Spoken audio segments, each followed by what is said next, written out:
the local police sergeant comes along with the council officials and calls us round the back to shut it down.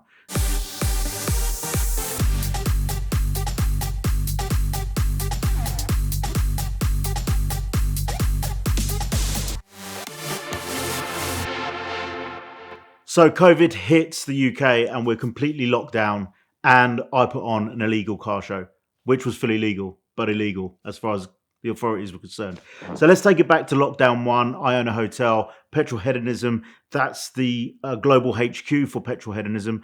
And it's a car community that we've created through the events I've held at the Sharples Hotel over the last 14 years. And they've just grown and grown and grown.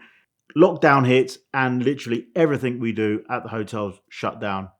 March 2020, that's it. At home thinking, how the hell are we going to get out of this?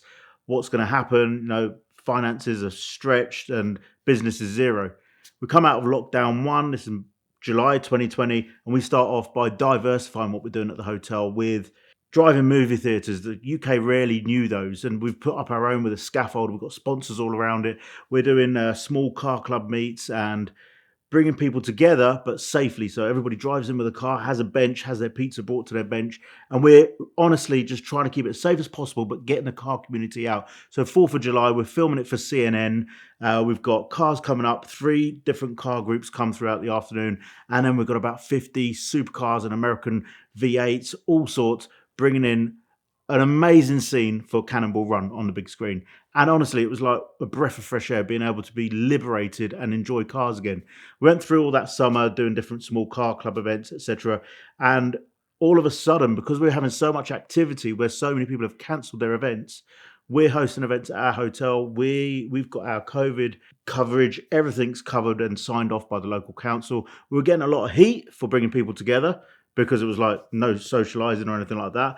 But we managed to do it safely. And throughout the summer of 2020, whether we were having to jump through more hoops and felt like we were breaking law when we weren't breaking law, we just did everything right. And it created a real buzz about petrolheadism around the UK and across the borders to Europe, because we were putting on events that people were like, wow, how's this happening right now? We're locked down.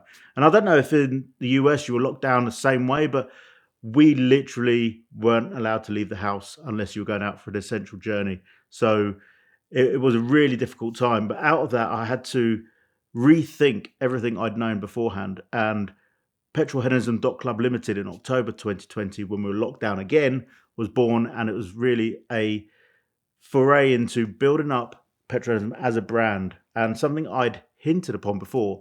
But it had gained a lot of interest from people, and we were contacted by Harry Rutter, who was filming a documentary. He just had it commissioned in October 2020, and he'd been given January 2021 to April 2021 as a production timeframe to film all his footage for it. London's Supercars Spotting was born, and from January, when we're in lockdown again, he had to film this. So myself, Scoot Supercars, got together with our Porsche Cayman GT4 wannabe at that time, and we were out on the road filming with Harry and doing different things with the car scene legally, because you're allowed to film. So what changed was January the 6th, when the whole of the UK is in lockdown, Prime Minister Boris Johnson has said, if you are filming legitimately for TV or film and you have all your paperwork, then you can literally do what you want. That's what it read as. You can do what you want. I didn't quite believe it until we were invited to a Puma sportswear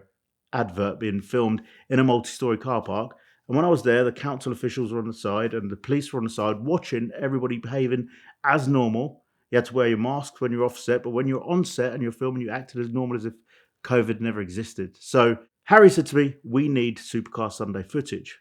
And I was like, Harry, we just put one on in September. Surely you've got something from that. He goes, no, we need it specifically for this show. So we need the characters that are in the documentary so far. I need you to simulate a Supercar Sunday. I was like, but Harry, we're in lockdown till the end of April in the UK.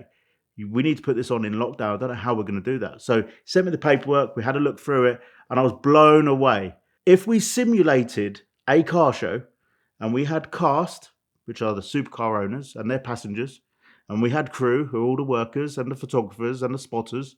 And we had extras, which are the spectators, and everybody else that makes up the car show. We are legitimately putting on a car show in lockdown.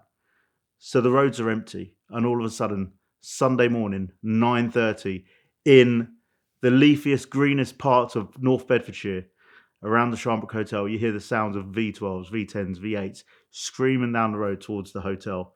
I've put it out on our local Facebook to say we're doing this. It's fully legitimate, to kind of avoid people phoning up saying, what the hell are you doing? You're going to kill everybody with COVID.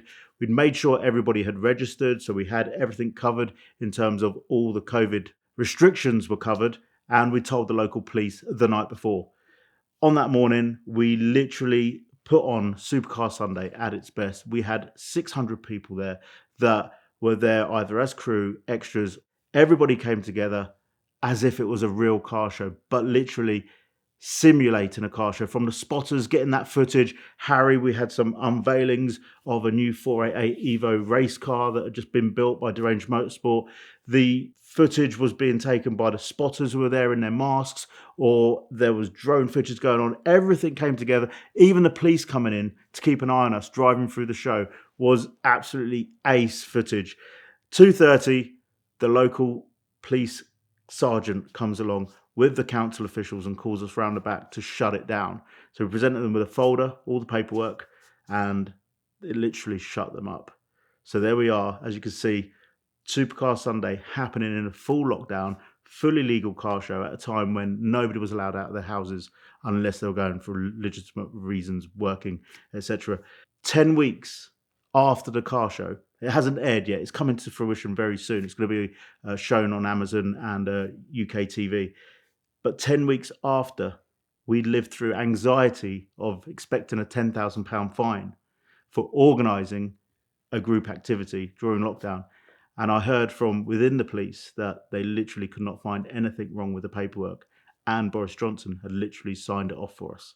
So Supercar Sunday always attracts the Lamborghinis. I'm known in the UK for parking up Lamborghinis like they're smart cars. So from SVJs to Murcielagos, Diablo SV, we always have a great core of followers and fans that attend our events religiously. But we brought out some NSXs, a real mix of JDM, as well as like high-end exotics, as well as Americana. We've got some great V8 followers that come to our events. So a real mix, but also a Nissan Micra known as Boris.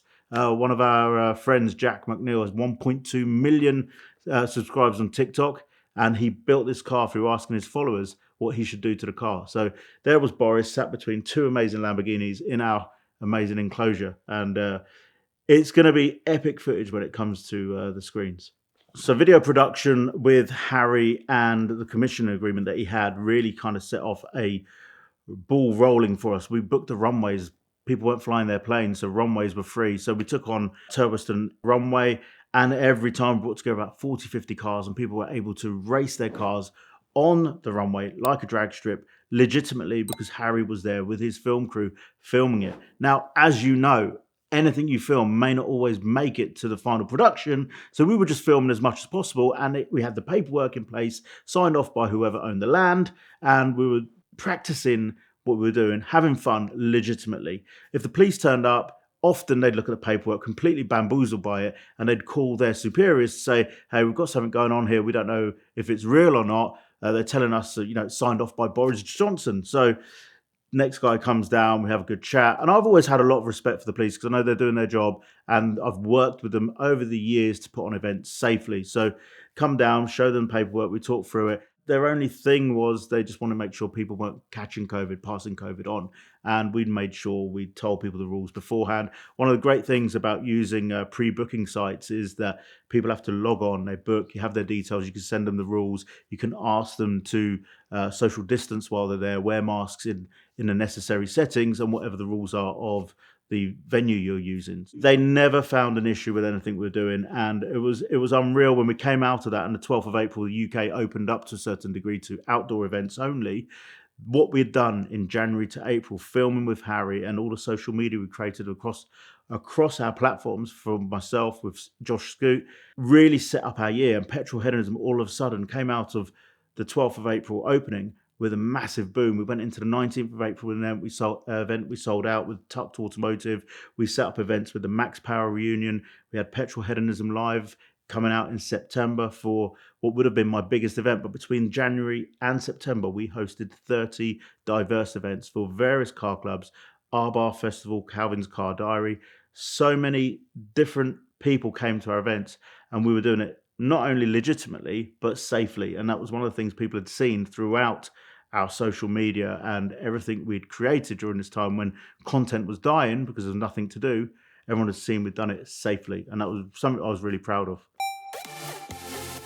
Who wants a free carbon fiber ring? Well, right now, Patrick Adair Designs is giving away a free carbon fiber ring with any purchase if you use the code VINwikicF at checkout on their website. You can find them at the link in the description below. You can also follow along on Patrick Adair's YouTube channel. You've seen him here telling car stories, but over there, he documents his journey in entrepreneurism and some of the amazing things they do to create rings out of the most interesting materials from Earth and from space. So check them out now and thank them for their support of VINwiki.